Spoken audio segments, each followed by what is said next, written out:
Sonic the Hedgehog CD is a 1993 platform game developed and published by Sega for the Sega CD. As Sonic the Hedgehog, the player attempts to protect an extraterrestrial body, Little Planet, from Dr. Robotnik. Like other Sonic games, Sonic runs through themed levels while collecting rings and defeating robots.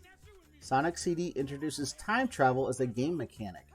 By traveling through time, players can access different versions of stages, featuring alternative layouts, music, and graphics. Sonic CD features the debuts of the characters Amy Rose and Metal Sonic. Sonic CD began as a port of the Sega Genesis game Sonic the Hedgehog in 1991, but developed into a separate project. Led by Sonic's co-creator Naoto Oshima, the developers sought to showcase the technical capabilities of the Sega CD with animated cutscenes by Studio Junio and CD-quality music.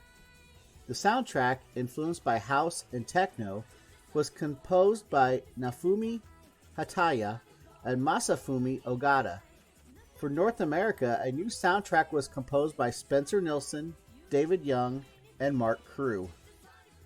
Sonic CD was released in late 1993.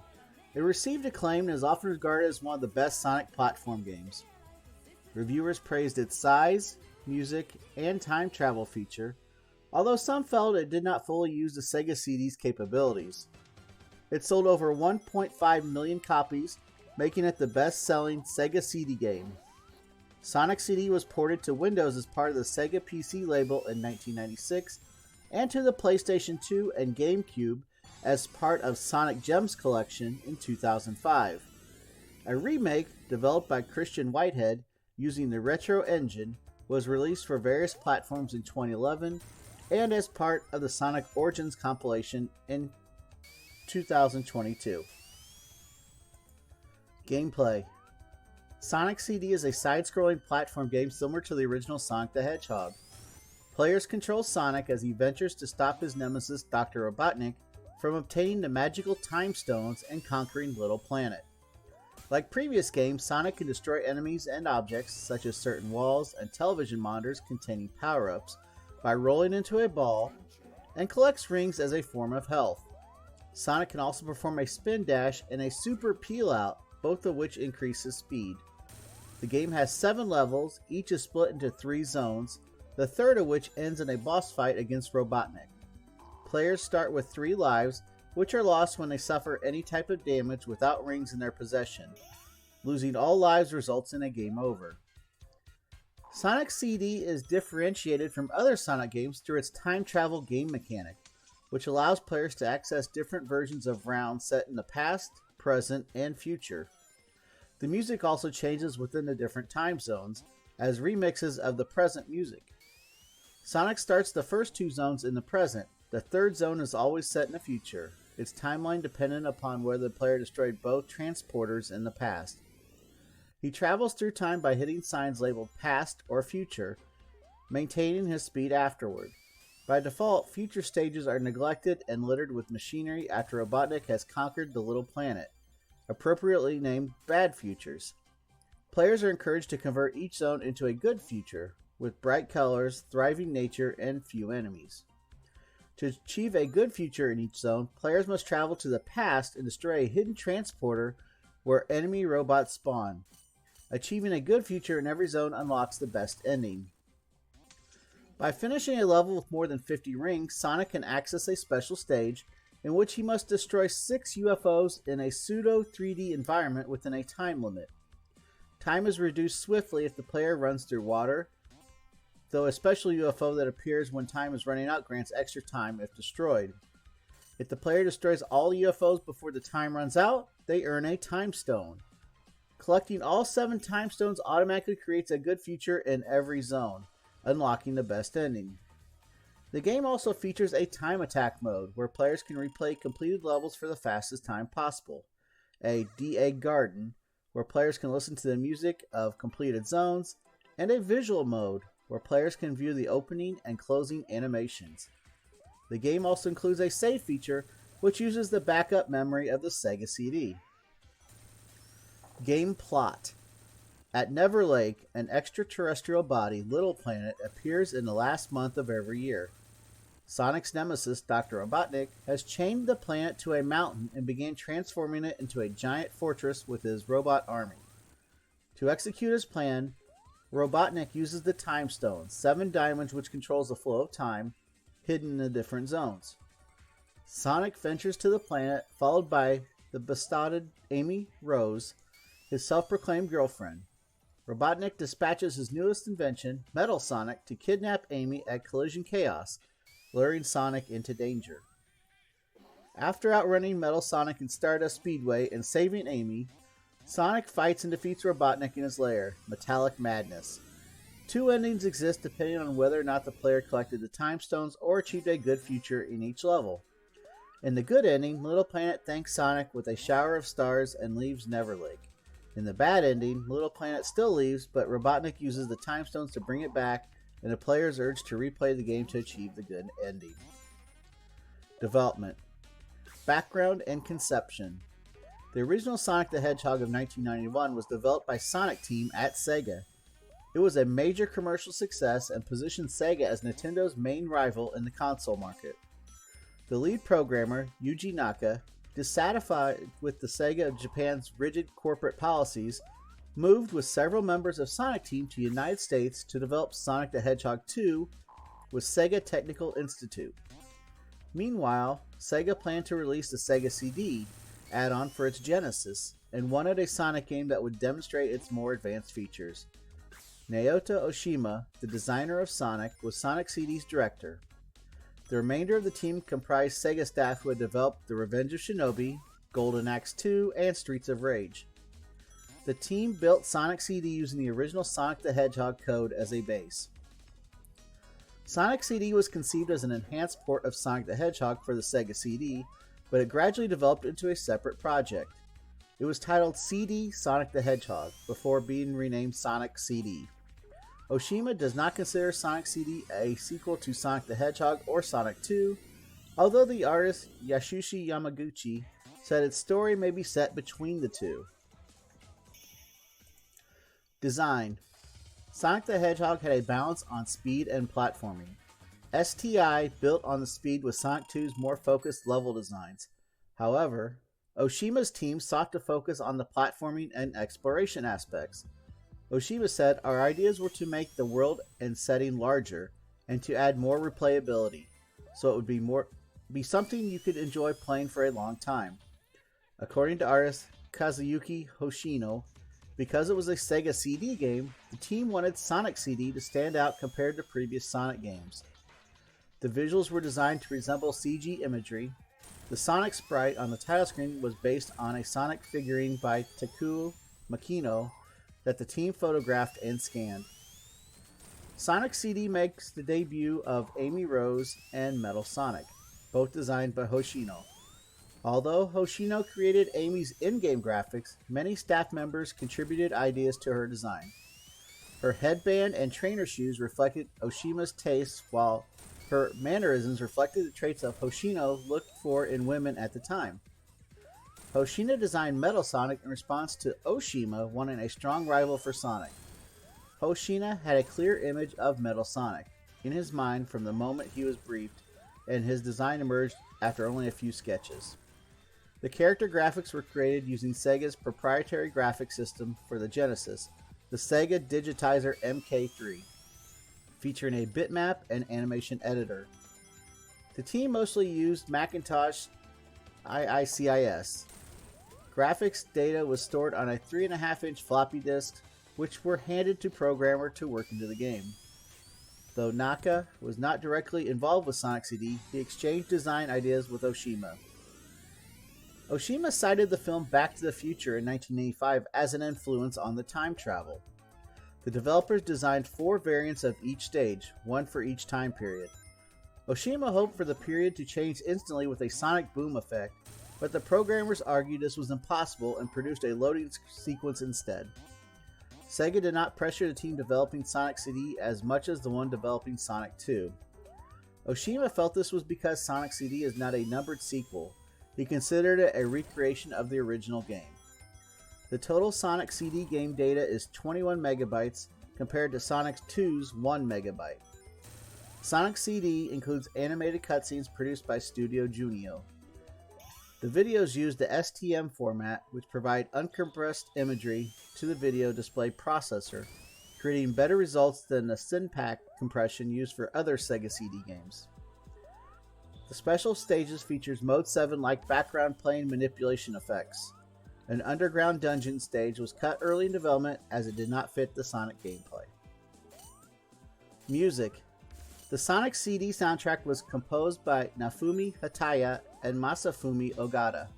According to Hataya, Sega allocated a large audio budget to showcase the audio functionality of the Sega CD, aiming for CD quality music superior to video game music of the time. The team worked with the Japanese music production company Bean and enlisted Kiko Utaku to provide vocals. The music was recorded in the Bean Studios. Hataya and Ogata's first demo songs were rejected by Oshima, who wanted a more bold, experimental sound. They instead composed music inspired by increasing popularity of house and techno in Japan, citing inspiration from acts including CNC Music Factory, Frankie Knuckles, and the KLF. They were also inspired by the popularity of Sonic in British DJ culture at the time. The team composed music to match the past, present, and future versions of each stage. While most tracks use CD audio, the past stages use sample-based PCM tracks to evoke a prehistoric feeling. An album of remixes by Hataya and Ogata was released in Japan in late 1994. Sega of America delayed the North American release of Sonic CD for 2 months to have a new soundtrack composed by Spencer Nilsson, David Young, and Mark Crew, credited as Sterling. Nilsson said Sega of America wanted something a little more musically rich and complex, with a theme song they could use in marketing. The new theme song, Sonic Boom, was composed by Nilsson and performed by the female vocal trio Pasisti.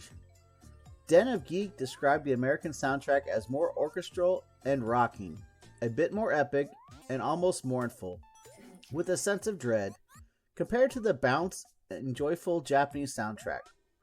Nilsson said the two soundtracks represented completely different musical philosophies and approaches.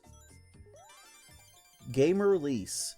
Sonic CD was released in Japan on September 23, 1993, and in Europe a few weeks later in October. After being delayed for the new soundtrack, it was released in North America on November 23, 1993, alongside Sonic Chaos and Sonic Spinball as part of Sega of America's Sonic 3 on One Day release strategy. Sonic CD was the flagship game for the Sega CD and its only Sonic game. An enhanced version of the original Sonic the Hedgehog and a Sonic-themed port of Popful Mail were cancelled. Re-releases. 2 versions of Sonic CD were released for Windows, one in 1995 for Pentium processors and another in 1996 for DirectX. The Pentium version was only bundled with new computers and never sold in stores. Sega worked with Intel to make the game work properly. The DirectX version was released under the Sega PC label, and it was released in North America on July 8th and in Japan on August 9th. This version is mostly identical to the original release, but loading screens were added and is only compatible with older versions of Windows. Both Windows versions used North American soundtrack. In 1996, Windows version was ported to the GameCube and PlayStation 2 in August of 2005 for Sonic Gems Collection. This port uses the original soundtrack in Japan and the North American soundtrack elsewhere. The ports introduced some graphical problems such as a blurry anti-flicker presentation, but the opening animation is presented in a higher quality full-screen view. In 2009, independent programmer Christian Whitehead produced a proof-of-concept video of a remastered version of Sonic CD using his retro engine running on iOS. Sega released this version December 2011 for Android, iOS, PlayStation 3, and Xbox 360, and later in January 2012 for Windows via Steam, with assistance from Blitworks in the PC and console ports. The remaster features enhancements such as widescreen graphics, fine-tuned collision detection to make time traveling more consistent, refined visuals and frame rate for special stages, the option for spin dash physics from Sonic the Hedgehog 2, both the Japanese and North American soundtracks, the ability to unlock Tails as a playable character, and achievement and trophy support. Whiteout designed their 2 original stages, but they were excluded as Sega wanted to keep the game faithful to the original release. The remaster was not released on the Wii as it exceeded the WiiWare download size. It was included in the 2022 compilation Sonic Origins, which removed voice lines for Sonic and Amy. Amy and Knuckles also became selectable characters in a later update to Origins. Reception. The Sega CD version sold more than 1.5 million copies, making it the system's best seller. In the United Kingdom, it was a top-selling Mega CD game in December of 1993. The game received critical acclaim. The presentation, visuals, and audio were praised. Computer and Video Games wrote that although Sonic CD did not use the Sega CD's capabilities to its fullest, the graphics and sound were excellent, calling the music from the likes of 2 Unlimited and Bizarre Inc. Electronic Games said that the game looked similar to older games and used the Sega CD special features minimally, but this did not detract from the quality. The music was singled out as making Sonic CD stand above the crowd. The reviewer wrote that it helped add richness. The reviewers of Electronic Gaming Monthly praised the animated cinematics and sound, but noted frame rate drops during special stages. Retrospective opinions of the presentation have also been positive. IGN praised its vibrant colors and felt the game looked nice, and Games Radar thought its music stood the test of time, writing, "What must have dated very quickly in the 1990s is somehow totally fresh today." Critics were divided over the change of soundtrack in the North American version. GameFan, which had given the Japanese version of Sonic CD a score of 100%, lambasted the change. GameFan editor Dave Halverson called the change an atrocity that remains the biggest injustice in localization history. The reviewer for Games Radar said he shut his GameCube off in disgust when he realized Sonic Gems Collection used the American soundtrack. Nielsen said the criticism was blown out of proportion, as if they had replaced the music for Star Wars after the movie had been out for a while. The gameplay was widely praised. EGM admired the diverse levels and felt the time travel added depth. Electronic Games wrote that Sonic CD played as well as previous Sonic games, and that the time travel, coupled with large levels rich with secrets and Super Mario Kart-like special stages, added replayability. Sega Pro also noted the expanded environments and the replay value travel added by the time travel, writing that the more you play Sonic CD, the better it gets, but felt it was too easy. In its debut issue, Sega Magazine said Sonic CD was potentially a classic. GameSpot singled out the interesting level design and time-traveling gameplay as a major selling point, saying it provided a unique take on the classic Sonic formula. Critics wrote that Sonic CD was one of the best Sega CD games. Electronic Games called it a must-have, and Sega Pro said it was brilliant, imaginative, and worth more than its price. Destructoid described it as a hallmark of excellence, creative, strange, and exciting, and said that to miss Sonic CD would be to miss some of the franchise's best. Reception to later versions of Sonic CD varied. GameSpot considered the 1996 Windows version inferior, criticizing its technical performance and tedious and monotonous gameplay. The reviewer wrote that those who have played Sonic on a Sega game system will find nothing new here, and that it was not worth its $50 price. Reviews of the version in the Sonic Gems collection were favorable. IGN remembered Sonic CD as one of the best things about the Sega CD and called it a standout for the compilation and a major selling point. Eurogamer wrote, "Rejoice for Sonic CD, just don't rejoice for anything else in Sonic Gems collection, because it's mostly rubbish." According to Metacentric, the 2011 console version received generally favorable reviews, while the iOS version received universal acclaim. Sonic CD is frequently named among the best Sonic games and platform games. In 1997, EGM named it the 17th best console game of all time, citing the bonus levels and animated intro. Legacy. The story of Sonic CD was adopted in the 25th issue of Archie Comics' Sonic the Hedgehog comic book series. The adaptation features some changes to the story, such as Tails being an important character and Metal Sonic having the ability to talk. British publisher Fleetway Publications published their own adaptation in Sonic the Comic. The final issue of Archie's comic, number 290, December of 2016, also featured a retelling of the game's story. Two characters introduced in Sonic CD, Amy Rose and Metal Sonic, became recurring characters in the Sonic series. Metal Sonic appeared as an antagonist in Knuckles Chaotix in 1995, the Sonic the Hedgehog anime film in 1996, Sonic Heroes in 2003, Sonic the Hedgehog 4 Episode 2 in 2012, and Sonic Mania in 2017. Amy Rose most notably appears in Sonic Adventure. The Sonic CD animated sequence were included as bonuses in the compilation Sonic Jam in 1997 and Sonic Mega Collection in 2002, and Sonic Boom was used as one of Sonic's themes in Super Smash Bros. Brawl in 2008. In 2011, Sega released Sonic Generations in celebration of the franchise's 20th anniversary, which includes a remake of the boss battle against Metal Sonic. Sonic Mania, produced for the series' 25th anniversary, features updated versions of Sonic CD's Stardust Speedway and Metallic Madness levels, including a boss battle against Metal Sonic. Sonic the Hedgehog 4, the movie coming out in 2027, is set to be a film adaptation of Sonic CD's main plot. All information in the video today was provided by Wikipedia.